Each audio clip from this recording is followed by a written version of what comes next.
Hello student. हम पढ़ा रहे हैं प्राचीन इतिहास का हमारा ये नेक्स्ट लेक्चर है जिसमें हम कवर कर रहे हैं बौद्ध धर्म के बारे में। इससे पहले वीडियो को हमने वो जो बौद्ध धर्म के जो आचार्य थे, बौद्ध धर्म के जो ग्रंथ थे, उसके बारे में हमने चर्चा की थी। आज हम बौद्ध धर्म की सफलता के कारण के बारे में हम चर्चा करते हैं कि बौद्ध धर्म जो सफल हुआ उसके क्या कारण थे।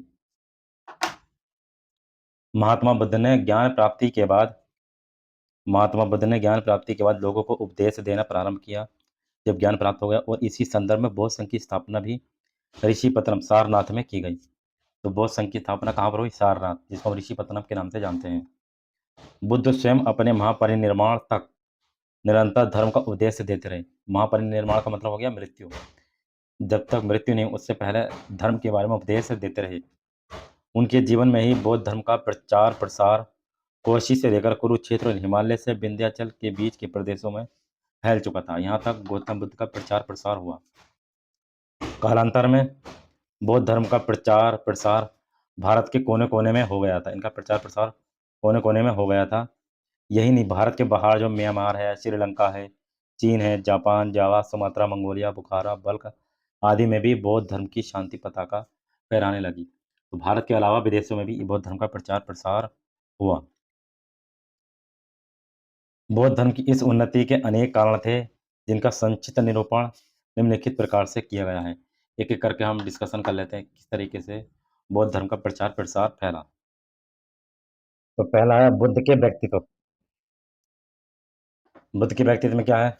बौद्ध धर्म के प्रचार प्रसार के लिए स्वयं महात्मा बुद्ध का आकर्षित एवं प्रभाव व्यक्तित्व कुछ अंशों में उत्तरदायित्व रहा है। तो बौद्ध धर्म के प्रचार प्रसार के लिए स्वयं महात्मा बुद्ध का आकर्षण एवं प्रभाव उत्पादक व्यक्तित्व बहुत कुछ अंशों में उत्तरदायी रहा है। तो जो गौतम बुद्ध थे इन्होंने भी प्रचार प्रसार खुद किया। इनका व्यक्तित्व और स्वभाव बहुत अच्छा, बहुत उत्तरदायित्व रहा है। ज्ञान प्राप्ति के बाद उन्होंने अपना मत के प्रचार हेतु व्यापक परिभ्रमण किए, यानी कि जगह जगह यहाँ पर जैसे वैशाली गए, फिर आम्रपाली गए, इसी तरीके से ये बहुत जगह इन्होंने अपना प्रचार प्रसार किया परिभ्रमण करके। वे किसी का भी अहित नहीं चाहते थे। वे किसी का भी अहित नहीं चाहते थे, भले ही कितनी भी विषम परिस्थिति में हो। उनका चचेरा भाई था देवदत्त, विभिन्न प्रकार से अहित करना चाहता था। एक इनका चचेरा भाई था देवदत्त जो इनके खिलाफ चलता था, यानी कि गौतम बुद्ध के खिलाफ चलता था अहित, वो देवदत्त।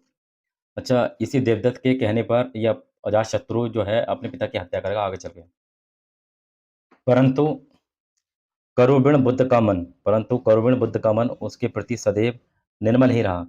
यानी कि इसका जो भाई था, चचेरा भाई, उसने जो इसके प्रति हमेशा ये मतलब मन में करुणा का भाव रखा। लेकिन गौतम बुद्ध ने उसके प्रति सदैव निर्मल स्वभाव ही बना रहा। उनके आदर्श व्यक्तित्व के कारण ही उनके अनुयायी उनके प्रति अपार श्रद्धा प्रकट करने लगे। वो जैसे धर्म देते थे उनका व्यक्तित्व उतना ही अच्छा होता था, इसीलिए जो लोग थे उनके पास आकर्षित हुए। उनके ओजपूर्ण तर्कों को सुनकर लोग प्रभावित हो जाते तथा उनकी शिष्यता स्वीकार कर लेते। वो ऐसे अपने धर्म का प्रचार करते कि लोग उसको स्वीकार करते और प्रभावित होते थे। धर्म बुद्ध के द्वारा उपदेशित धर्म लोगों के लिए बहुत ही सरल और सुबोध था। उनके धर्म में ना तो कोई कर्मकांड की जटिलता थी, ना ही दर्शन की दुर्बोधता। रिच डेविस ने लिखा है कि रिच डेविस ने लिखा है कि यदि बुद्ध केवल दर्शन का उपदेश देते तो अनुयायियों की संख्या अत्यंत सीमित रही होती। यदि दर्शन का उपदेश देते तो बुद्ध की जो सीमा है वो बहुत कम होती। लेकिन उनका जो धर्म था वो नैतिकता पर विशेष बल देता है। गौतम बुद्ध का जो धर्म है वो नैतिकता पर विशेष बल देते हुए मन कल्याण से समर्पित था, अर्थात बहुजन हिताय और बहुजन सुखाय की अवधारणा पर आधारित था। कर्मवाद पर बल देकर उन्होंने मानव को स्वयं अपना भाग्य विधाता सिद्ध किया। साथ ही सभी लिंग, जाति, वर्ण के लिए धर्म का द्वार खोलकर उसे विशुद्ध मानववादी बनाया। अगला है आपका संघ। बौद्ध धर्म संघ में संगठित था। इसकी कार्यप्रणाली गणतंत्रात्मक पद्धति पर आधारित थी। भिक्षुओं को स्वतंत्र होने पर वाद विवाद का अवसर मिलता था, जिससे निरंतर नए विचारों का प्रवाह बना रहा। बौद्ध धर्म के प्रचार में इस सुसंगठित संघ का महत्वपूर्ण योगदान था। तो इनका गौतम बुद्ध का एक धर्म भी था जो गणतंत्रात्मक पद्धति पर आधारित था। अब हम देख लेते हैं प्रचारकों का उत्साह।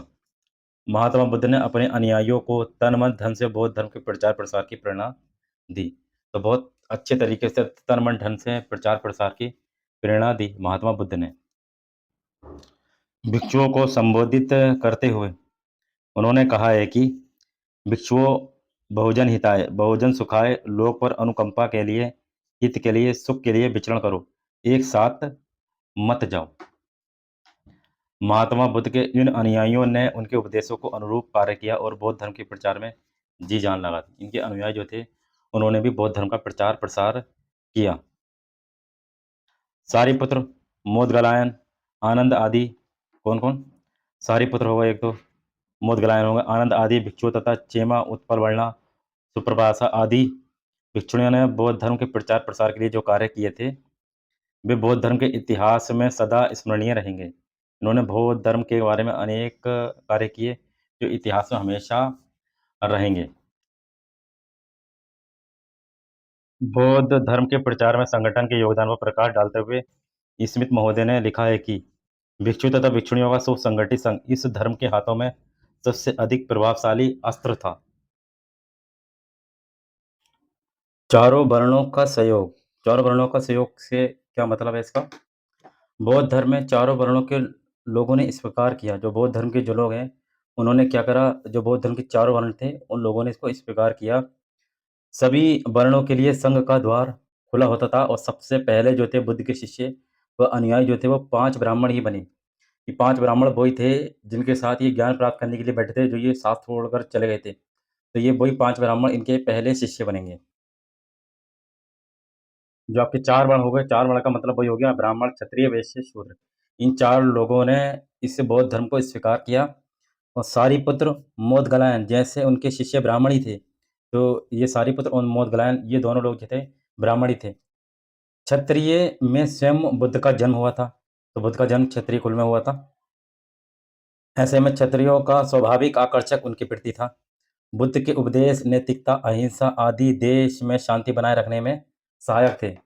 साथ ही था व्यापार वाणिज्य हेतु आवश्यक जो सूदखोरी है, उसका भी इसमें समर्थन मिला। साथ ही था व्यापार वाणिज्य और हेतु आवश्यक सूदखोरी का समर्थन कर बुद्ध ने वैश्य वर्ण को भी आकर्षित किया। जो वैश्य वर्ण जो नीच समझा जाता था उसको भी आकर्षित किया और शूद्र ब्राह्मण धर्म में बहिष्कृत अवस्था में था। बौद्ध संघ में किसी प्रकार का कोई वर्ण भेद नहीं अपनाया जाता था, इससे शूद्र भी आकर्षित हुए। यानी कि बौद्ध संघ में यदि प्रवेश लेना है तो किसी के साथ भेदभाव नहीं किया जाता। कोई भी ब्राह्मण, क्षत्रिय, वैश्य, शूद्र इन 4 वर्णों में से कोई भी बौद्ध संघ में प्रवेश हो सकता। तो इससे शूद्र लोग भी आकर्षित हुए कि हमें भी बौद्ध धर्म में जाने की अनुमति मिल रही है। अब देख लेते हैं राजकीय प्राश्रय क्या है? राजकीय प्राश्रय का मतलब होता है गौतम बुद्ध एक राजकुमार थे, यानी कि इनके पिता राजकुमार थे, उनके लड़के थे गौतम बुद्ध। तो गौतम बुद्ध की बात करें, गौतम बुद्ध जो थे स्वयं एक राजकुमार थे। इससे राजाओं का सहयोग प्राप्त करने में आसानी हुई। तो ये शाक्य कुल के प्रधान थे गौतम बुद्ध और ये भी बहुत बड़े राजा के बेटे थे। तो जो राजा लोग थे उनसे भी इन्हें सफलता मिली, मतलब सहयोग मिला। भिन्न-भिन्न जगहों पर प्रचार-प्रसार किया जाए और लोगों की सहायता मिले। विभिन्न राजाओं ने बुद्ध का सम्मान करते हुए उनके मत को अपनाया और उन्हें संघ को अतुल्य दान भी दिए। तो बौद्ध धर्म के मत को अपनाया और उनको जगह-जगह बौद्ध विहार का निर्माण करवाया और बौद्ध को दान में दिया। जिसमें जो था बिंबिसार, अजातशत्रु, प्रसेनजीत, उदयन, प्रद्योत, लिच्छवी राजा कनिष्क विशेष रूप से उल्लेखनीय हैं। इन्होंने भी गौतम बुद्ध के धर्म प्रचार के लिए काफ़ी बौद्ध विहार दान में दिए और बनवाया। आगे चलकर अशोक ने तो अपनी समस्त ऊर्जा ही बौद्ध धर्म के प्रचार में लगाकर इसे एक अंतर्राष्ट्रीय धर्म बना दिया। तो अशोक ने जो ज़्यादातर बौद्ध धर्म का प्रचार प्रसार किया और बहुत सारी संपत्ति इसमें खर्च कर दी। भाषा और प्रचार शैली की यदि बात करें,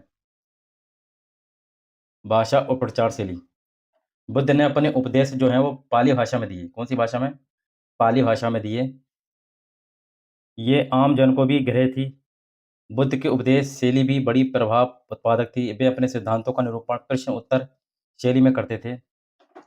भाषा की सुगमता तथा बोधगम्यता ने भाषा की सुगमता तथा बोधगम्यता ने बौद्ध धर्म को लोक धर्म बनाने में महत्वपूर्ण भूमिका निभाई। तो भाषा प्रचार शैली में भी गौतम बुद्ध की भाषा जो थी पाली थी और कुछ राजकीय जैसे जो राजाओं थे उन्होंने भी इसका बहुत महत्वपूर्ण योगदान दिया और चारों वर्णों का सहयोग भी इसमें मिला। तो ये बौद्ध धर्म की सफलता के कारण थे। ठीक, आई होप आपको समझ में आया होगा बौद्ध धर्म की सफलता के ये निम्नलिखित कारण थे। अब हम नेक्स्ट जो पार्ट है वो नेक्स्ट वीडियो में पढ़ेंगे, जिसे हम पढ़ेंगे विदेशों में बौद्ध धर्म का प्रचार कैसे हुआ, बौद्ध और जैन धर्म में क्या-क्या असमानताएँ हैं, उसके बारे में हम चर्चा करेंगे। तो पहले हम इसमें देख लेते हैं कि विदेशों में बौद्ध धर्म का जो प्रचार-प्रसार है, वो कहाँ-कहाँ पर हुआ था। फिर हम उसके बाद नेक्स्ट वीडियो में जैन धर्म और बौद्ध धर्म में, दोनों में असमानताएँ देखेंगे। जैन धर्म, बौद्ध धर्म में क्या-क्या असमानताएँ थीं। यदि विदेशों में बात करें बौद्ध धर्म का जो प्रचार-प्रसार है, कहाँ-कहाँ पर हुआ था? तो वो हुआ था यवन देश। कहाँ पर हुआ था? यवन देश। वहाँ कौन पहुँचा था? महारक्षित इसका प्रचार किया था विदेशों में। श्रीलंका में कौन गया था? महेंद्र व संघमित्रा गए थे। ये प्रचारक अशोक के समय भेजे गए थे। अशोक ने अपने पुत्र और पुत्री को संघमित्रा और महेंद्र को भेजा था। सुवर्ण भूमि सोन और उत्तरा में स्थित है, यहाँ पर बौद्ध धर्म का प्रचार करने के लिए भेजा। तिब्बत में भी बौद्ध धर्म का प्रचार-प्रसार करने के लिए भेजा था वहाँ पर। शांत रक्षित जो नालंदा विश्वविद्यालय के आचार्य थे। शांत रक्षित कौन थे? ये नालंदा विश्वविद्यालय के आचार्य थे। इनके नेतृत्व में प्रथम तिब्बती मठ बनकर तैयार हुआ। प्रथम तिब्बती मठ बना।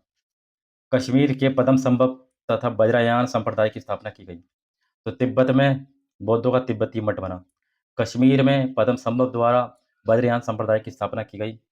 कमलशील नामक विद्वान तिब्बत शास्त्रार्थ के लिए गए थे। उन्हें तिब्बत में दूसरा बुद्ध कहा जाता था। 11वीं शताब्दी में विक्रमशिला के आचार्य अतीश दीवांकर तिब्बत गए थे।